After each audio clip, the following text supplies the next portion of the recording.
마태복음 24장입니다. 예수님이 마지막 때 일어날 모든 것들을 미리 자세히 우리에게 예언하여 가르쳐 주신 말씀이 마태복음 24장, 25장입니다.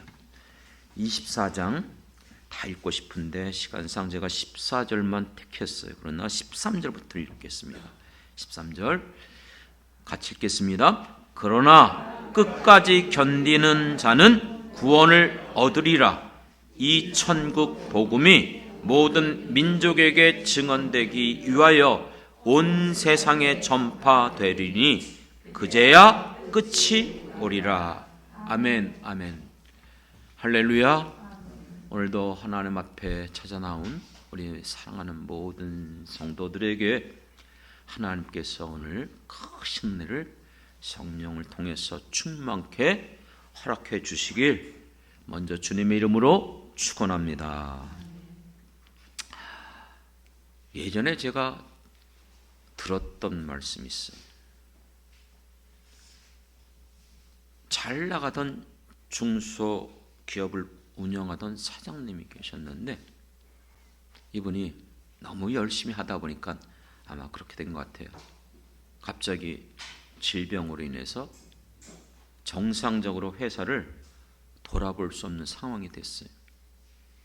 그래서 다른 사람을 믿을 수는 없고 가족이면 그래도 믿을 수 있겠지.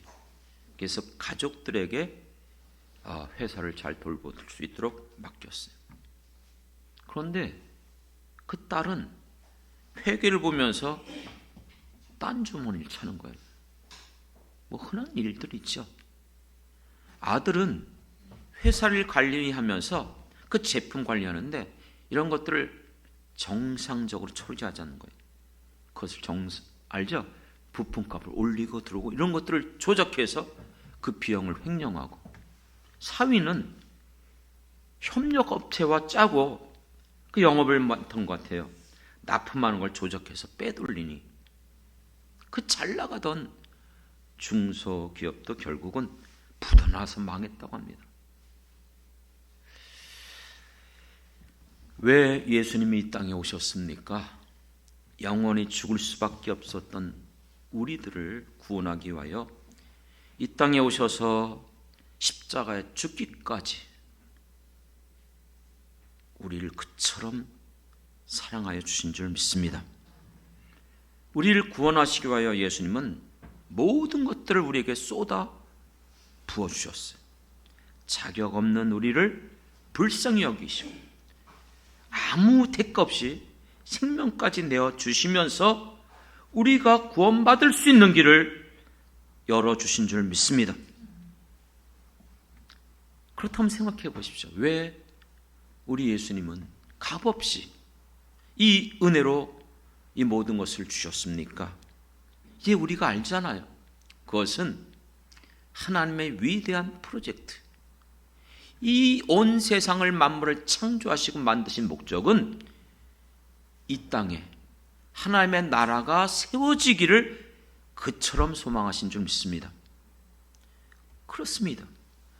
그렇기 때문에 우리를 통하여 하나님의 백성이 되게 하셨고, 우리를 통하여 이 땅에 하나님의 나라, 주님의 몸된 교회가 세워지길 원하는 것이 우리를 부르신 목적인 줄 믿습니다.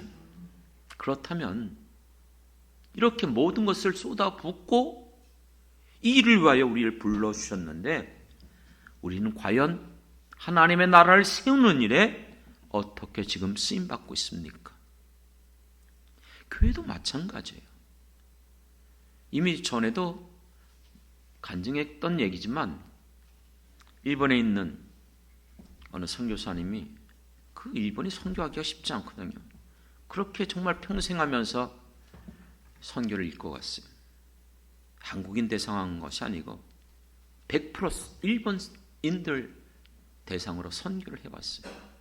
그래서 일본에서는 그래도 어느 정도 이제 교회를 성장시켰어요. 그리고 너무 오랫동안 쉬지 못했기 때문에 안식년을 맞이해서 1년 동안 한국에 들어와 계셨었어요. 그리고 그 교회는 잠시 한국인 이름 되면 알만한 어느 목사님의 동생인가 사촌 동생, 어쨌든 그 사람을 이제 그 교회를 맡겨두고 나왔던 거예요. 그런데 나중에 안식년을 마치고 들어가 보니까 교회가 엉망진창이 된 거예요. 무너져 내리기 일보 직전이에요. 얼마 전에 제가 참 차세대 목사님 중에서는 참 괜찮은 분이다. 이분 굉장히 정말 앞으로 정말 도전이 되어지고 기대가 되는 목사입니다. 그래서 목회를 잘하시는 목사님인데 그분이 방송이 설교하는 영상을 보니까는 교회가 어려움을 겪었더라고요. 교회 안에 같이 교회를 세워야 될 성도들 중에서 일부가 원망하고 불평하고 계속해서 성도들을 이간질시켜서 상당히 많은 수가 나갔대요. 참 이런 소식을 들을 때마다 우리의 목적이 뭐지? 왜 우리를 불러주셨지? 그걸 생각하게 되어집니다. 저는 부교육자 시절에 정말 제 나름대로 제 생각으로 정말 많은 일을 했어요. 교회를 하면서 저는 그냥 맡겨진 일만 한 게 아니고 어떻게 하면 교회가 더 성장되고 더 새롭게 또 주어진 일들을 감당할까. 그래서 그런 일들을 사실 많이 했어요. 행사도 많이 했고 여러 가지 프로그램도 정말 그 교회가 전혀 해보지 않았던 많은 일들을 해봤어요. 그런데 그런 일을 하면서 항상 제가 놓치지 않는 것이 있어요. 어떤 일을 하든지 전 그걸 놓친 적이 없어요. 무슨 일을 하든지 저는 항상 사전에 담임 목사님한테 물어봐요. 그리고 그것을 계획안을 작성하고 실행안을 이렇게 작성해서 목사님한테 보고 드려요. 그리고 목사님이 괜찮다, 한번 해보자, 그러면 실행해요. 그리고 그것을 진행하면서 매 진행마다 또 보고를 해드려요. 그리고 그 모든 것들 목사님하고 의논하고 끝나면은 또 그 결과에 대해서 다시 또 보고해드려요. 그렇기 때문에 제가 섬겼던 교회 목사님들은 정말 저를 믿어주셨어요. 저를 신뢰주셨어요. 그래서 무슨 일인지 저에게 맡겨주셨어요, 사실. 그래서 안 해본 일이 없을 정도로 자주 얘기했던 것처럼 그러다 보니까는 제가 맡았던 교회 그 기관들 부흥하고 성장했던 것 정말 감사하죠. 왜냐하면 아무리 좋은 의도라 할지라도 저는 모든 것들을 진행한 게 아니에요. 어떤 때는 그렇게 이거 정말 괜찮겠다, 이거 하면 정말 교회 유익되겠다, 그리고 목사님한테 올렸는데 목사님이 원치 않으면 더 이상 안 해요. 내려놔요. 왜요? 내가 하고 싶어도 목사님이 그것이 이건 우리 교회 안 맞아, 나는 이것이 좀 별론데, 이러면 여러분 왜요? 부교육자가 해야 될 일은 자기가 책임자 아니에요. 그렇죠? 나는 돕는 자예요. 그 교회를 세우러 온 사람이에요. 그런데 간혹 제가 교회 생활, 부교육자 생활 많이 했잖아요. 어떤 교육자들 보면은 사전에 목사님하고 상의도 안 해요. 그리고 힘 있는 장로님하고 의논하더라고요. 그리고 일을 터뜨려 버리는 거예요.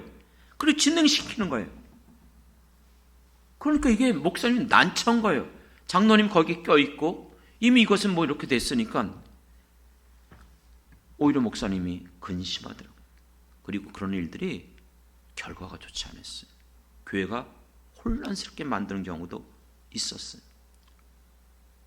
이미 여러분들도 교회 생활을 오래 하셨기 때문에 그런 얘기도 들으셨을 거예요. 심지어요, 어떤 교육자들은 교회 오셔서 다윗의 아들 압살롬처럼요 성도들의 마음을 도둑질하더라고요. 그리고 어느 때가 됐을 때 그만두고 나가는 거예요. 근데 그냥 나가는 게 아니에요. 그런 분들을 선동하고 규합해갖고 나가서 심지어는 멀지도 않는 가까운 곳에다가 교회를 세우는 사람들도 있었어요. 제가 알고 있는 부산에서 제일 큰 교회라고 하더라고요. 뭐 잘 모르지만 그렇게 소문난 교회예요. 수영로 교회가 있어요. 들어보셨죠? 일대 목사님, 정필도 목사님, 얼마 전에 돌아가셨지만 그 목사님이 세워졌어요. 지금은 이제 이규현 목사님이 담임 목사로 목회를 잘 해가고 있는 유명한 교회입니다.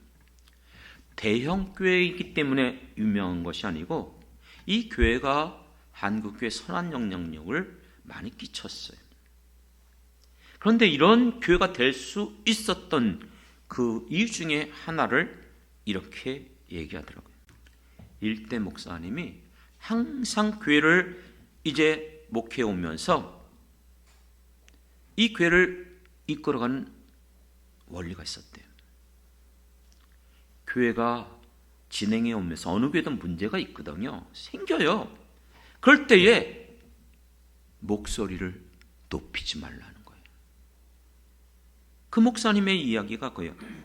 입 다물고 기도하라. 입 다물고 기도하라.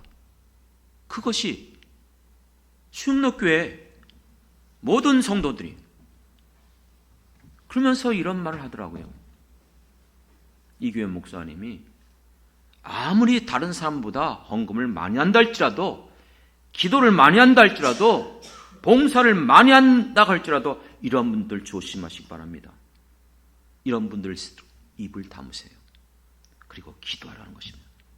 자기 목소리를 높이는 교회는 결코 세워질 수 없다는 것이에요. 기억하십시오. 교회는 하나님이 통치하는 교회입니다. 믿습니까? 사람들에 의해서 움직여지는 교회처럼 보이지만 교회는 다수결에 의해서 움직이는 민주주의가 아니에요. 교회는 신본주의라는 거 아시죠? 그렇습니다. 교회는 신본주의예요. 그렇기 때문에 언제든지 주님이 움직여갈 수 있도록 우리의 목소리를 내는 게 아니고 그럴 때 입을 다물고 기도하라. 이것이 그 교회의 모토였어요. 그래서 지금도 부산에 뿐만 아니라 한국에 참 영향력을 끼치는 교회로 세워진 줄 믿습니다. 저도 지금까지 목회를 하면서 교회 문제를 일으키는 분들을 가만히 살펴보니까 기도를 별로 안 하는 분들이에요. 그러면서 그 입을 다물지 않아요. 다니면서 여기저기 이기 다니면서 말로 교회를 분열시키고 분쟁시키는 사람들이 생각밖에 많았어요. 생각해 보십시오. 하나님이 이 세상을 창조한 목적이 무엇입니까? 아담과 하와를 통하여서 하나님의 나라가 이 지상에 세워지길 원했습니다. 그런데 아담과 하와는 어떻게 했습니까? 하나님의 말씀보다 자기의 생각, 자기의 소견대로 행동한 거예요. 맞죠? 하나님 말씀대로 안 했어요. 그렇기 때문에 하나님이 가장 사랑하고 기뻐했던 이 아담과 하와가 하나님 편에 선 게 아니에요. 누구 편에 섰어요? 대적자, 악한 마귀 사단의 편에 선 거예요. 그렇기 때문에 범죄였고 깨어졌던 것이죠. 아담과 하와의 범죄로 깨어졌던 이 세상 모든 인류의 저주 가운데 구원하시기 위하여서 우리 주님이 몸소 이 땅에 오신 줄 믿습니다. 그리고 그 예수님이 공생애를 시작하면서 첫 마디가 회개하라, 천국이 가까이 왔느니라. 하나님의 나라를 설파하셨어요. 가르쳐 주셨어요. 뿐만 아니라 그 사명을 죽기까지 다 이루시고 십자가에 죽으셨을 뿐만 아니라 다시 부활하시고 승천하시기까지 40일간 이 땅에 머물면서 사도들에게 분부하고 가르쳐 주신 말씀이 무엇이었죠? 사도행전에서 나오잖아요. 그렇죠? 하나님의 나라를 말씀해 주셨어요. 그렇습니다. 사도행전은 바로 이와 같은 하나님의 나라, 곧 예수 그리스도의 몸된 교회가 세워져가는 모습을 기록하고 우리에게 보여주고 있는 것이 사도행전의 말씀인 줄 믿습니다. 믿습니까? 어떻게 그게 가능해졌죠? 첫 번째는 하나님의 말씀 붙잡았다고 그랬잖아요. 다른 거 붙잡는 게 아니에요. 하나님의 교회는 하나님의 말씀대로 움직여지고 하나님의 말씀대로 이루어지고 역사하고 드러날 줄 믿습니다. 초대교회는 하나님의 말씀이 흥황케 되어지고 세력을 얻고 왕성해졌다고 그랬어요. 그리고 그 말씀을 붙잡고 위기가 있을 때마다, 어려움이 있을 때마다 초대교회는 모든 교회가 오로지 뭐 했다 그랬죠? 기도에 힘썼다. 믿습니까? 기도하지 않고는 교회가 세워질 수 없어요. 저는 정말 그것을 뼈저리게 느끼고 있어요. 부교육자 시절에는요, 모든 게 다 갖춰져 있었어요. 얼마든지 할 수 있었어요. 근데 교회를 개척해 보니까 아무 소용없어요. 어떤 방법도 없어요. 그래서 기도를 배워가고 있는 거예요. 사랑하는 성도 여러분, 그와 같이 기도에 힘쓰며 말씀을 붙잡고 나갈 때 약속하신 성령이 그들 안에 부어주심으로 어느 때보다도 강력한 성령의 역사하심, 임재하심, 말씀하심, 인도하심이 초대교회 공동체에 나타난 줄 믿습니다. 그래서 지난주에 얘기했잖아요. 이와 같은 하나님의 사람들, 예수를 믿음으로 성령을 받은 성령의 사람들이 나가 하나님의 나라를 이 땅에 세워간 거예요. 그것이 바로 열매로서 드러난 예루살렘 교회, 안디옥 교회, 빌립보 교회, 에베소 교회, 데살로니 교회, 그 수많은 교회들의 모습 아닙니까? 그렇기 때문에 지금도 여전히 이 하나님의 나라는 끝난 게 아니에요. 사도행전이 끝남으로 끝난 게 아니고 여전히 그 복음이 로마로 전파되어져서 로마가 기독교 국가가 되어졌고, 그리고 유럽을 변화시켰고, 또 신앙의 자유를 찾기 원해서 청교도들이 메이플라워 배를 타고 신대륙 아메리카로 돌아와서 그곳에서 세운 것이 미국이고, 그 미국의 선교사들이 그때 당시는 누구도 알지 못하는 조그만 동방의 작은 나라, 땅덩어리, 힘없는 나라, 외세에 항상 침략받고, 그렇죠? 정말 어떻게 보면 찢어지게 가난하게 살던 이 나라, 언더우드와 아펜설러가 복음을 늘고 이 땅에 찾아온 줄 믿습니다. 그러면서 이 나라가 변화됐잖아요.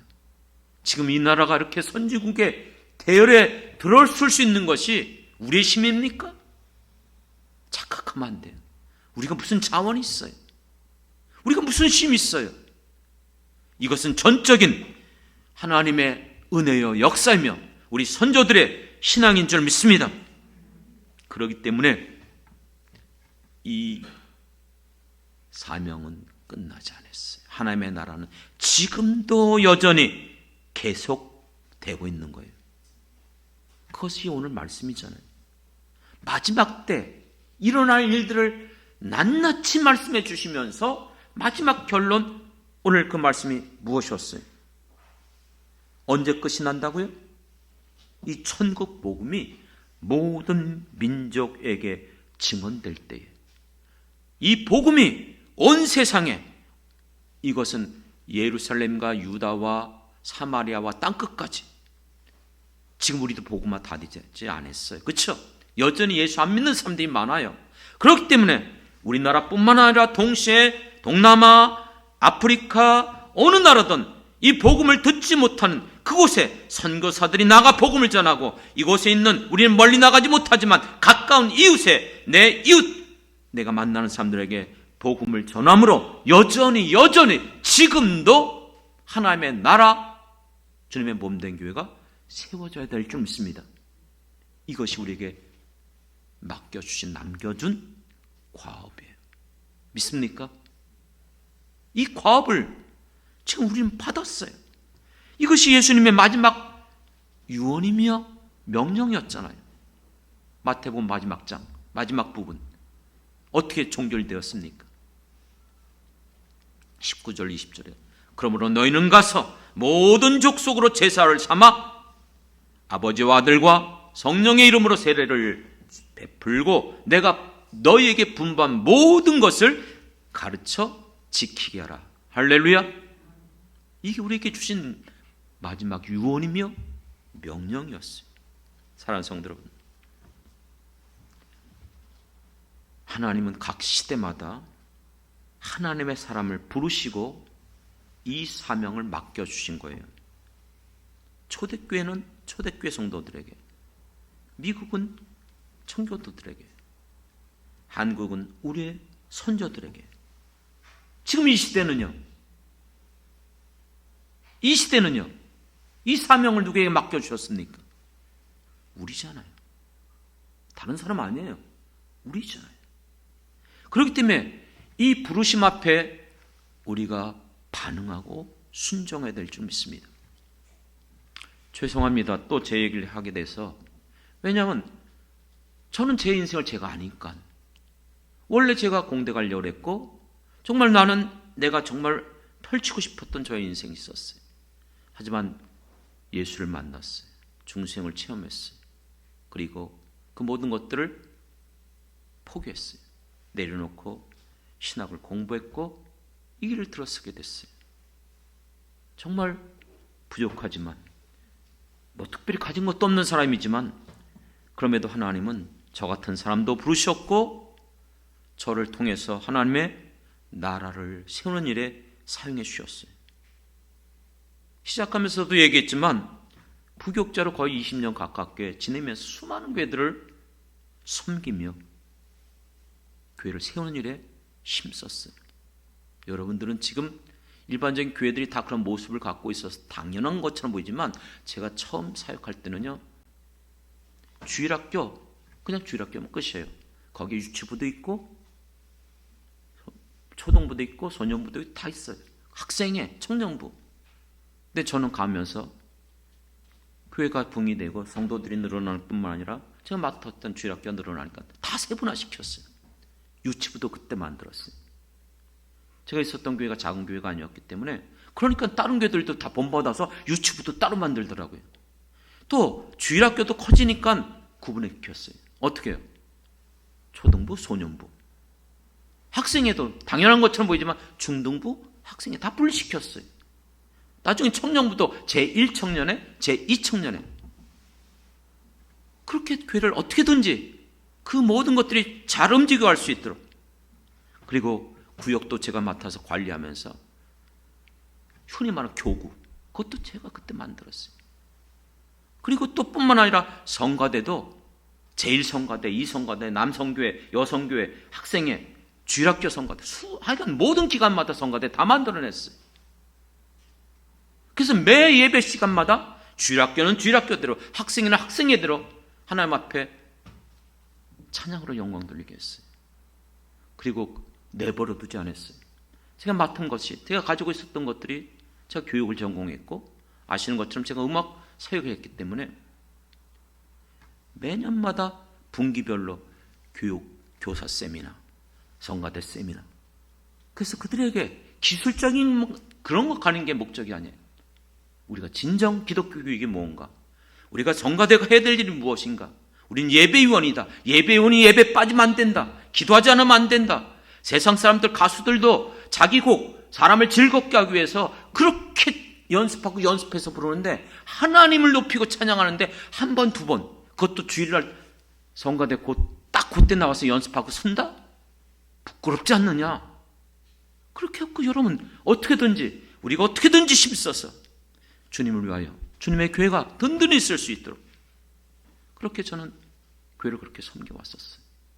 그리고 또 하나님 때가 되니 저에게 선교의 눈을 뜨게 해주셨어요.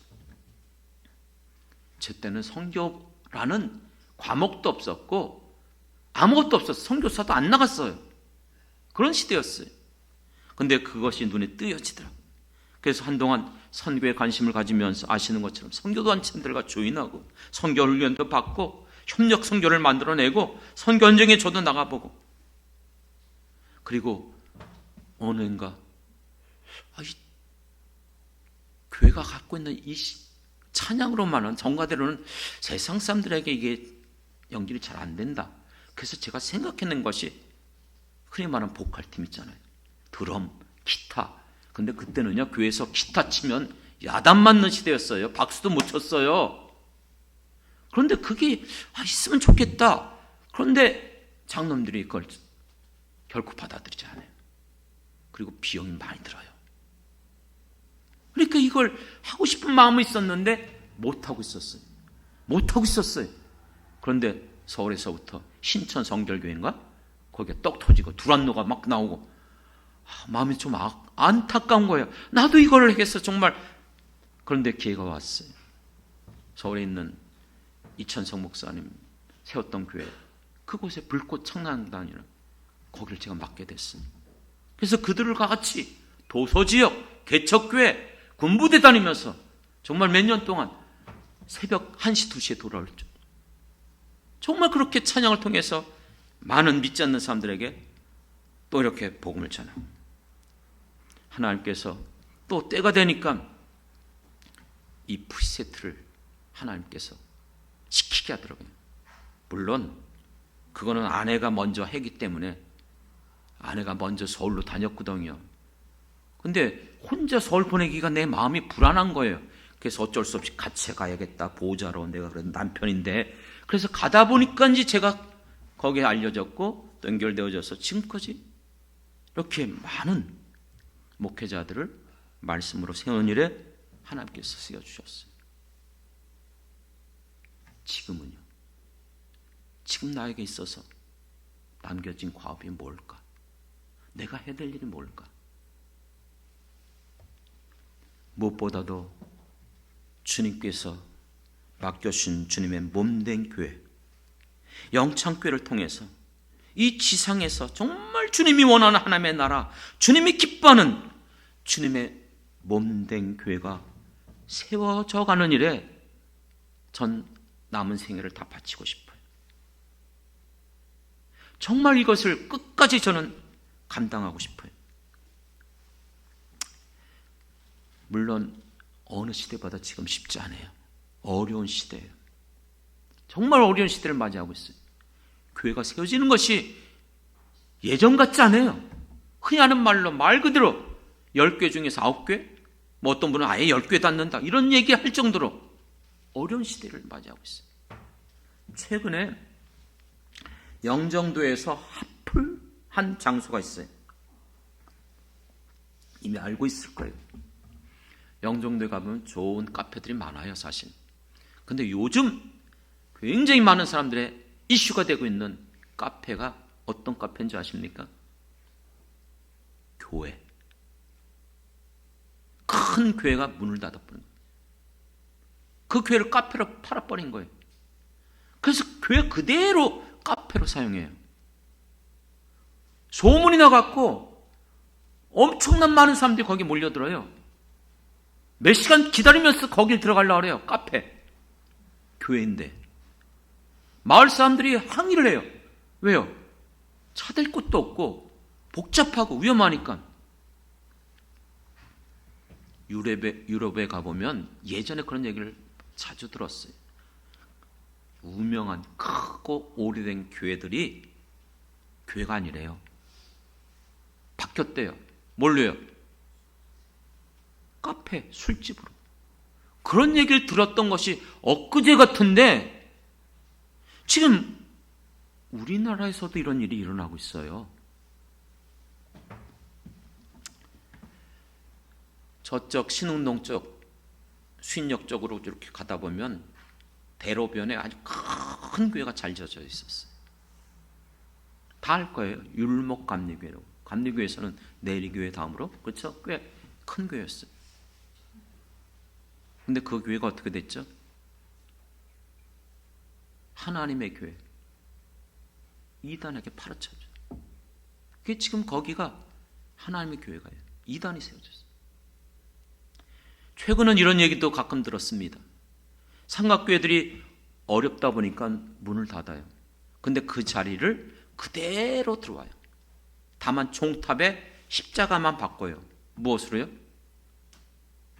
절로. 교회들이 문을 닫고 오히려 불당들이 들어오고 있어요. 남의 말 하지 맙시다.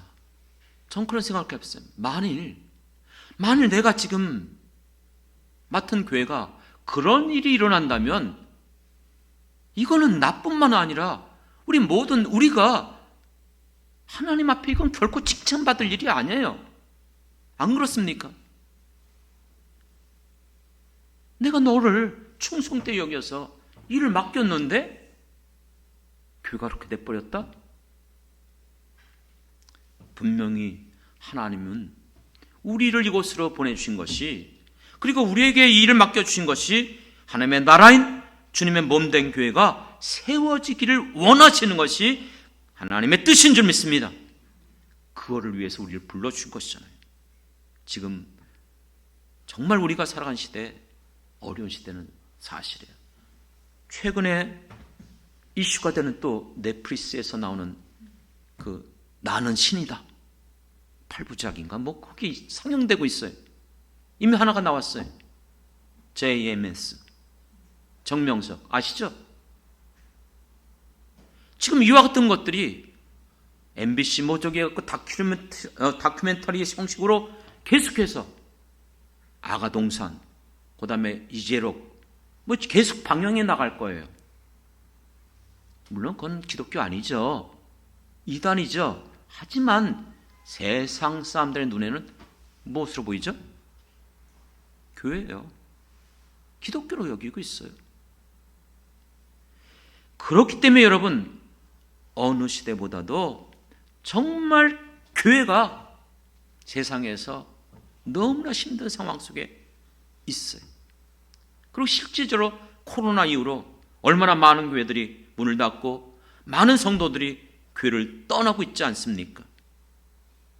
그렇기 때문에 이러한 시대 가운데 하나님이 우리에게 남겨주신 이 과업을 이루고 주님의 나라, 주님의 교회가 세워지기 위해서는 어떤 것보다 성령의 권능이 우리에게 필요해요. 믿습니까? 성령의 권능, 우리 힘으로 능으로 할 수 없는 하나님의 능으로 말미암아 가능한 줄 믿습니다. 그렇기 때문에 초대교회가 그 같은 사람들에 의해서 세워졌잖아요. 저는 솔직히 이 말씀이 예전보다 지금이 더 가슴에 와닿아요. 85세가 된 갈렙, 그렇죠? 젊은이들조차도 그 헤브론 산지 올라갈 수 없었어요. 그런데 갈렙이 내게 달라는 거예요. 내가 그것을 취하겠다는 거예요. 왜요? 젊은이들보다 더 힘이 세서요? 그가 정말로 모든 능력을 가지고 있기 때문에 아니었어요. 하나님이 내게 말씀하셨으므로 내게 주실 것을 나는 믿노라. 할렐루야. 그래서 나가 취했잖아요. 믿습니까? 말씀을 붙잡고. 그렇습니다. 지금 우리가 살아가는 이 마지막 말세지만 도처에서 악한 마귀 사단은 거대한 골리앗과 같이 우리를 공격해대고 있어요. 우리는 정말 미약해. 하지만 다윗이 골리앗을 향해서 나갈 때 뭐라고 외쳤습니까? 너는 칼과 창으로 내게 오지만 세상에 있는 것들을 통해서 우리를 무너뜨리려고 하지만 나는 너가 모독하는 오늘 이 시대 가운데 하나님을 공격하고 하나님의 영광을 가리고 하나님의 이름을 모독하는 이 같은 시대 속에서 나는 너가 모독하는 만군의 여호와의 이름으로 나가노라. 할렐루야. 우리가 나갈 것은 그 이름이에요. 그 이름을 붙잡고 나갈 수 있는 믿음의 용사가 어느 시대보다 필요해요. 사랑하는 성도 여러분, 다시 한번 기억하십시오. 하나님의 위대한 프로젝트가 뭐죠? 하나님의 나라를 이 땅에 세우는 거였어요. 그 하나님의 나라를 예수님께서 제자들에게, 사도들에게 낱낱이 말씀해 주었어요. 그 초대교회 성도들 너무나 힘들고 어렵고 감당하기 쉽지 않은 핍박과 고난 속에서도 그들은 포기하지 않았어요. 심지어는 순교를 당하면서까지도 그 일을 감당했어요. 그리고 수많은 교회들을 실제 세워져 갔던 것입니다. 우리 한국 초기, 우리 부모님들, 우리 선조들 일제 압박 속에서도 신앙을 지켰어요. 6.25 동란의 공산당의 치하 속에서도 순교를 하면서도, 그리고 이 소용돌이 속에서 먹고 살 것이 없었어요. 가진 것이 없었어요. 제가 살던 저 송년동, 송림동, 화수동 다 거기가 피난미촌이에요. 판자촌이에요. 찢어지게 가난했어요. 그럼에도 불구하고 우리 선조들은요, 온 마음을 다해서 자기에게 맡겨진 교회를 위하여 가진 것이 적어도 상관없었어요.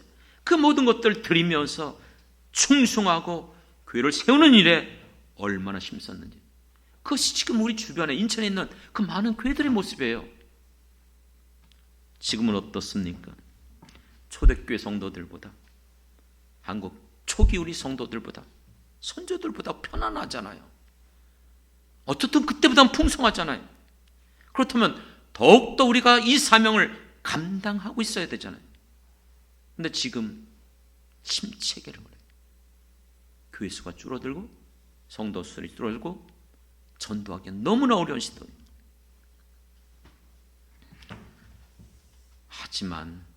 하지만 우리는 믿습니다. 하나님은 지금도 살아계신 하나님, 지금도 역사하신 하나님, 지금도 자기를 찾는 자들에게 만나시고 응답하신 하나님이십니다. 믿습니까? 우리가 붙잡을 것 바로 하나님이에요. 우리의 믿음이 필요해요. 사랑하는 성도 여러분, 우리의 생애 가운데 정말 주님이 기뻐하는 교회를 세우고 싶지 않습니까? 초대교회와 같이 성령의 뜨거운 역사, 임재함이 있는, 그래서 정말 그 크신 은혜가 폭포수처럼 부어지는 예배, 기쁨으로 찬양하며 뜨겁게 성령 안에서 방언으로 기도하고 힘써서 합심하여 우리가 통성으로 기도하고, 그리고 지금도 살아계신 하나님의 말씀이 선포되고, 세상의 말이 아니라, 사람들의 말이 아니라 하나님의 말씀이 선포되어 그 말씀을 붙잡고 사랑하는 성도들이 서로 같이 마음을 같이 하고 같이 사랑하고 같이 섬기며 정말 봉사하면서 이 세상을 향해서 우리가 나가야 되지 않겠습니까? 왜 우리가 여기 있습니까? 나의 기쁨을 위해서 있는 겁니까? 아니면 정말 주님의 기쁨을 위해서 있습니까? 우리는 정말 겉으로 보면은 다 부족해요. 가진 게 적어요. 하지만 저는요, 최근 들어서 제 안에 감격과 기대감이 자꾸 일어나요. 그리고 자꾸 하나님을 더 바라보게 되어져요. 하지만 저 혼자 일을 하기가 불가능해요, 솔직히. 그런데 요즘 사랑하는 성도들 보면 정말 기뻐요. 감사해요. 자원함으로 나와서 수고해 주시고 또 알아서 전도해 주시고 또 이렇게 기도에 힘쓰는 그런 모습을 볼 때마다 사도 바울이 감옥에 있으면서도 그렇게 힘들어하면서도 빌립보 교회를 향하여 내가 기뻐하고 기뻐하노니 너희도 나와 함께 기뻐하고 기뻐하라. 그 외쳤던 말씀이 자꾸 생각이 나요. 물론 우리가 주님을 위해서 살아갈 때에, 이런 일을 행할 때에 힘들고 어려운 것은 분명히 있어요. 하지만 여러분들도 느낄 거예요. 내가 주님을 사랑함으로 주님이 우리에게 맡겨주신 이 교회를 섬기고 또 다른 사람들을 돕고 사랑하며 이것을 행할 때에 우리 안에 여러분들도 그걸 느낄 것을 저는 믿습니다. 주님의 사랑이 기쁨으로 임하게 될 줄 믿습니다. 우리 안에 세상이 줄 수 없는, 세상에서 얻을 수 없는 기쁨이 생긴다는 거예요. 사랑하는 성도 여러분, 정말 주님을 사랑하십니까? 우리는 아직 주님을 사랑하는 일이 서툴어요. 솔직히 익숙하지 않아요. 하지만 여러분들이 서툴지만 아직도 익숙하지 않지만 하나씩 하나씩 주님을 사랑함으로 섬기고 또 성도들을 여러분들이 이와 같이 위해서 사랑하며 기도해주고 또 이것을 알지 못하는 사람들에게 나가서 이 사랑을 전할 때에 다 동일하다고 저는 믿습니다. 우리 안에요, 그 첫사랑을 할 때 다 그 감정이 있죠. 느꼈던, 그렇죠. 괜히 이상하게 마음이 좀 이렇게 들뜨고 괜히 기쁘고 괜히 그냥 마음이, 그런 마음들을 저는 성령께서 우리 안에 부어주실 줄 믿습니다. 왜요? 주님이 그렇게 말씀하거든요. 정말 너가 나를 사랑하는구나. 정말 너가 나를 사랑하는구나. 그러면서 주님이 그렇게 말씀하실 거예요. 나도 기쁘다. 나도 감사하다. 고맙다.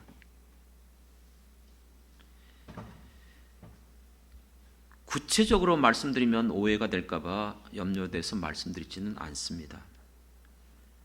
근간에 저희 교회에 하나님이 은혜를 부어주시는 줄 믿습니다. 느끼게 하는 게 있어요. 보여주는 게 있어요. 말씀하는 게 있어요. 다른 것은 말씀드리기가 어렵지만 분명히 말씀드릴 수 있는 것이 있어요. 하나님은 우리를 사랑하십니다. 믿습니까?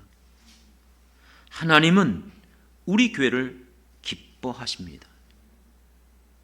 하나님은 우리를 통해서 이 마지막 시대 때 우리에게 남겨주신 이 과업, 이것을 우리가 이루어가길 원하시고 계시는 줄 믿습니다.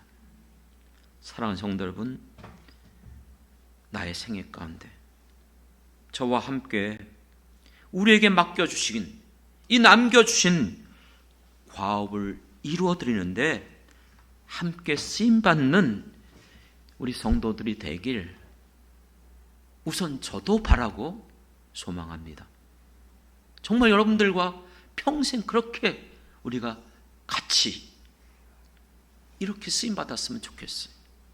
그리고 그렇게 함으로 우리 교회와 저도 그렇고 여러분들도 그렇고 주님 앞에 기쁨이 되는 성도들이 되길 주님의 이름으로 축원합니다.